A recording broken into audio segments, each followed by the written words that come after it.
Šī dūkšana kaut ko nozīmē. Nevar taču dūkt tāpat vien, lai tas neko nenozīmētu. Ja es dzirdu dūkšanu, tad ir kāds, kas dūc, un viņam ir savi iemesli dūkt.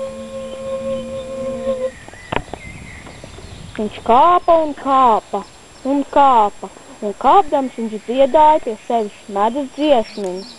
Ja lāci būtu bite un bite būtu es, tad nerīkotu to, tie pašas galotnes.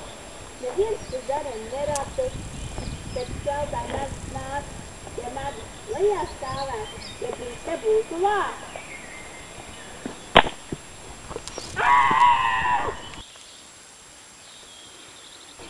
Lābies!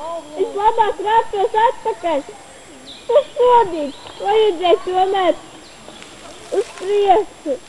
Es vairs nevaru nekā, ne tur, ne atpakaļ. Palīgā! Glīta aukla, vai ne? Šīm aukla man kaut ko atgādīja. Tikai nevaru iedomāties. Ko īsti? Kur tu to dabūji? Pavisam nejauši atradu mežā.